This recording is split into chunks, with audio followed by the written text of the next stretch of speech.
श्री सत्यनारायण भगवान व्रत कथा संपूर्ण हिंदी में। श्री सत्यनारायण कथा शास्त्रों में बताया गया है कि सत्यनारायण व्रत कथा का पाठ करने से व्यक्ति को 1000 यज्ञ करने के बराबर पुण्य फल की प्राप्ति होती है। सत्यनारायण भगवान व्रत कथा में भगवान विष्णु के सत्य स्वरूप के बारे में बताया गया है। इस व्रत का पाठ करने से घर में सुख समृद्धि का वास होता है और भगवान विष्णु की कृपा बना रहती है। सत्यनारायण व्रत कथा का पहला अध्याय। एक समय की बात है, नैशिरण्य तीर्थ में शनिकादि 88,000 ऋषियों ने श्री सूत जी से पूछा, है प्रभु, इस कलियुग में वेद विद्या रहित मनुष्यों को प्रभु भक्ति किस प्रकार मिल सकती है तथा उनका उद्धार कैसे होगा? हे मुनि श्रेष्ठ, कोई ऐसा तप बताए जिससे थोड़े समय में ही पुण्य मिले और मनवांछित फल भी मिल जाए। इस प्रकार की कथा सुनने की हम इच्छा रखते हैं। सर्वशास्त्रों के ज्ञाता सूत जी बोले, हे वैष्णवों में पूज्य, आप सभी ने प्राणियों के हित की बात पूछी है, इसलिए मैं एक ऐसे श्रेष्ठ व्रत को आप लोगों को बताऊंगा जिसे नारद जी ने लक्ष्मी नारायण जी से पूछा था और लक्ष्मीपति ने मुनिश्रेष्ठ नारद जी से कहा था। आप सब इसे ध्यान से सुनिए।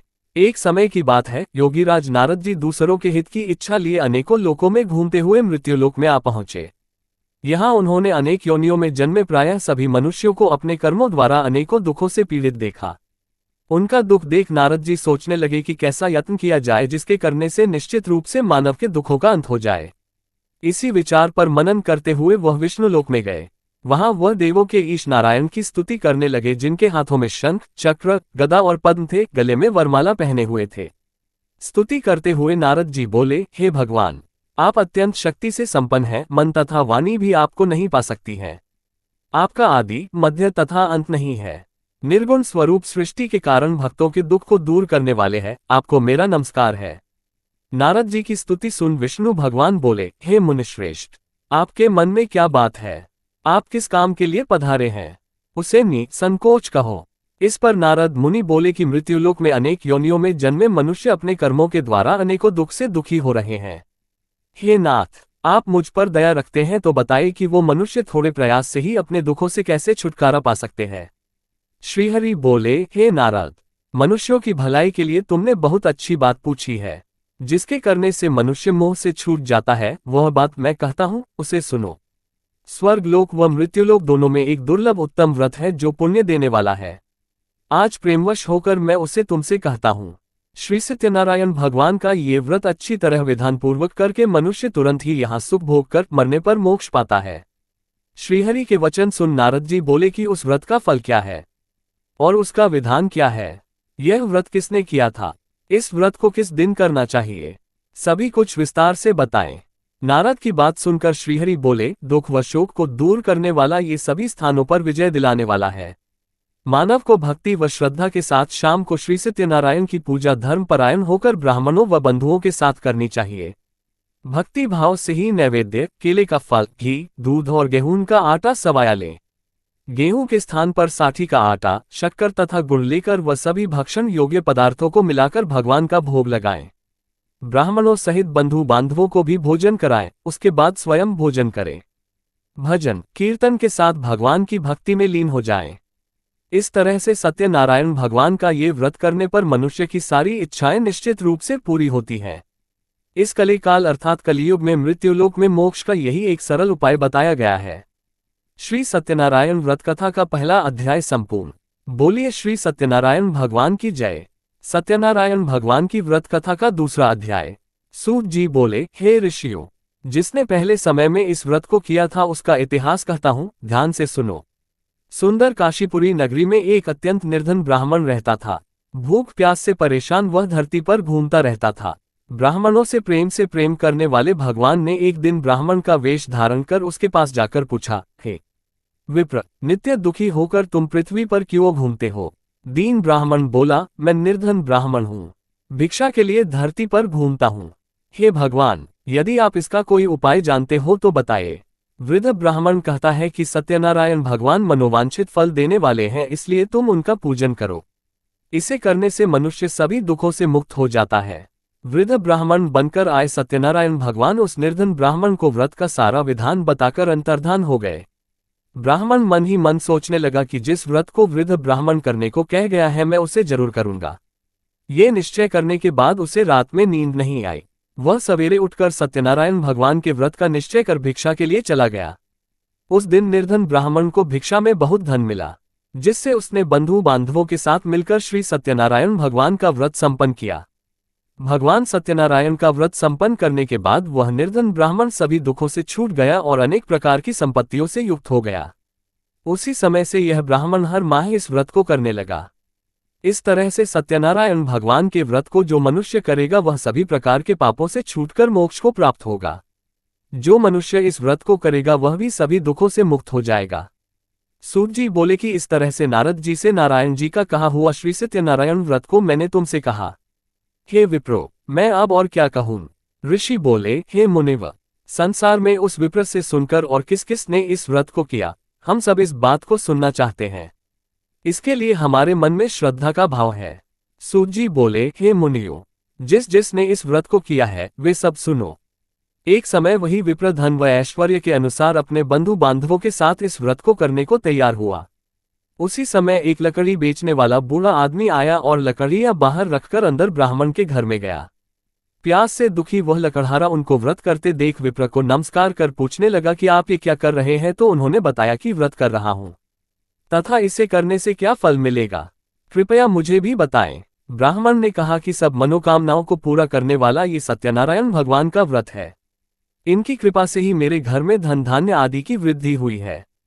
विप्र से सत्यनारायण व्रत या के बारे में जानकर लकड़हारा बहुत प्रसन्न हुआ। चरणामृत लेकर वह प्रसाद खाने के बाद वह अपने घर गया। लकड़हारे ने अपने मन में संकल्प किया कि आज लकड़ी बेचने से जो धन मिलेगा उसी से श्री सत्यनारायण भगवान का उत्तम व्रत करूंगा। मन में इस विचार को ले बूढ़ा आदमी सिर पर लकड़ियां रख उस नगर में बेचने गया जहां धनी लोग ज्यादा रहते थे। उस नगर में उसे अपनी लकड़ियों का दाम पहले से 4 गुना अधिक मिलता है। बूढ़ा प्रसन्नता के साथ दाम लेकर केले, शक्कर, घी, दूध, दही और गेहूं का आटा ले और सत्यनारायण भगवान के व्रत की अन्य सामग्रियां लेकर अपने घर गया। वहां उसने अपने बंधु बांधवों को बुलाकर विधि विधान से सत्यनारायण भगवान का पूजन और व्रत किया। इस व्रत के प्रभाव से वह बूढ़ा लकड़हारा धनपुत्र आदि से युक्त होकर संसार के समस्त सुख भोग अंतकाल में बैकुंठ धाम चला गया। श्री सत्यनारायण व्रत कथा का दूसरा अध्याय संपूर्ण। बोलिए श्री सत्यनारायण भगवान की जय। सत्यनारायण भगवान की व्रत कथा का तीसरा अध्याय। सूत जी बोले, हे श्रेष्ठ मुनियों, अब आगे की कथा कहता हूँ। पहले समय में उल्कामुख नाम का एक बुद्धिमान राजा था। वह सत्यवक्ता और जितेंद्रिय था। प्रतिदिन देव स्थानों पर जाता और निर्धनों को धन देकर उनके कष्ट दूर करता था। उसकी पत्नी कमल के समान मुख वाली तथा सती साध्वी थी। भद्रशिला नदी के तट पर उन दोनों ने श्री सत्यनारायण भगवान का व्रत किया। उसी समय साधु नाम का एक वैश्य आया। उसके पास व्यापार करने के लिए बहुत सा धन भी था। राजा को व्रत करते देखकर वह विनय के साथ पूछने लगा, हे राजन, भक्तिभाव से पूर्ण होकर आप ये क्या कर रहे हैं? मैं सुनने की इच्छा रखता हूं तो आप मुझे बताएं। राजा बोला, हे साधु, अपने बंधु बांधवों के साथ पुत्रादि की प्राप्ति के लिए एक महाशक्तिमान श्री सत्यनारायण भगवान का व्रत व पूजन कर रहा हूं। राजा के वचन सुन साधु आदर से बोला, हे राजन, मुझे इस व्रत का सारा विधान कहिए। आपके कथनानुसार मैं भी इस व्रत को करूंगा। मेरी भी संतान नहीं है और इस व्रत को करने से निश्चित रूप से मुझे संतान की प्राप्ति होगी। राजा से व्रत का सारा विधान सुन व्यापार से निवृत्त हो वह अपने घर गया। साधु वैश्य ने अपनी पत्नी को संतान देने वाले इस व्रत का वर्णन कह सुनाया और कहा कि जब मेरी संतान होगी तब मैं इस व्रत को करूंगा। साधु ने इस तरह के वचन अपनी पत्नी लीलावती से कहे। एक दिन लीलावती पति के साथ आनंदित हो सांसारिक धर्म में प्रवृत्त होकर सत्यनारायण भगवान की कृपा से गर्भवती हो गई। 10वें महीने में उसके गर्भ से एक सुंदर कन्या ने जन्म लिया। दिनों दिन वह ऐसे बढ़ने लगी जैसे कि शुक्ल पक्ष का चंद्रमा बढ़ता है। माता पिता ने अपनी कन्या का नाम कलावती रखा। एक दिन लीलावती ने मीठे शब्दों में अपने पति को याद दिलाया कि आपने सत्यनारायण भगवान के जिस व्रत को करने का संकल्प किया था उसे करने का समय आ गया है, आप इस व्रत को करिए। साधु बोला कि हे प्रिय, इस व्रत को मैं उसके विवाह पर करूंगा। इस प्रकार अपनी पत्नी को आश्वासन देकर वह नगर को चला गया। कलावती पिता के घर में रह वृद्धि को प्राप्त हो गई। साधु ने एक बार नगर में अपनी कन्या को सखियों के साथ देखा तो तुरंत ही दूत को बुलाया और कहा कि मेरी कन्या के योग्य वर देख कर आओ। साधु की बात सुनकर दूत कंचन नगर में पहुंचा और वहां देखभाल कर लड़की के सुयोग्य वानिक पुत्र को ले आया। सुयोग्य लड़के को देख साधु ने बंधु बांधवों को बुलाकर अपनी पुत्री का विवाह कर दिया। लेकिन दुर्भाग्य की बात यह कि साधु ने अभी भी श्री सत्यनारायण भगवान का व्रत नहीं किया। इस पर श्री भगवान क्रोधित हो गए और श्राप दिया कि साधु को अत्यधिक दुख मिले। अपने कार्य में कुशल साधु बनिया जमाई को लेकर समुद्र के पास स्थित होकर रत्नासारपुर नगर में गया। वहां जाकर दामाद ससुर दोनों मिलकर चंद्रकेतु राजा के नगर में व्यापार करने लगे। एक दिन भगवान सत्यनारायण की माया से एक चोर राजा का धन चुराकर भाग रहा था।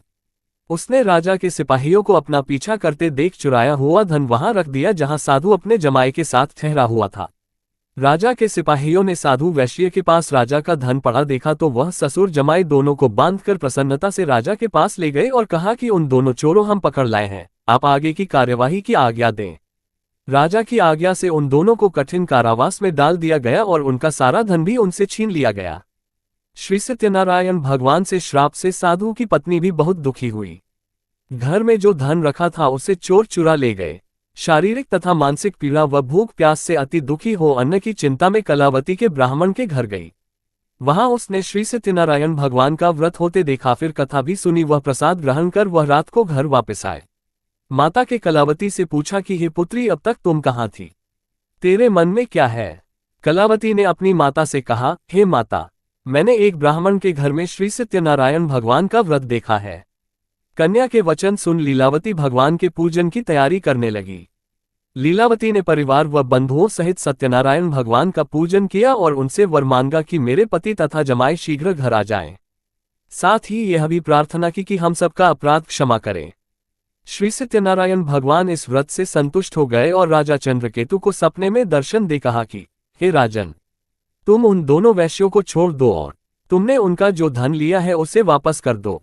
अगर ऐसा नहीं किया तो मैं तुम्हारा धन, राज्य व संतान सभी को नष्ट कर दूंगा। राजा को ये सब कहकर वह अंतर्धान हो गए। प्रातःकाल सभा में राजा ने अपना सपना सुनाया, फिर बोले कि बनिक पुत्रों को कैद से मुक्त कर सभा में लाओ। दोनों ने आते ही राजा को प्रणाम किया। राजा मीठी वाणी में बोला, हे महानुभावों, भाग्यवश कठिन दुख तुम्हें प्राप्त हुआ है, लेकिन अब तुम्हें कोई भय नहीं है। कह राजा ने उन दोनों को नए वस्त्राभूषण भी पहनाए और जितना धन उनका लिया था उससे दुगुना धन वापस कर दिया। दोनों वैश्य अपने घर को चल दिए। श्री सत्यनारायण व्रत कथा का 3रा अध्याय संपूर्ण। बोलिए श्री सत्यनारायण भगवान की जय।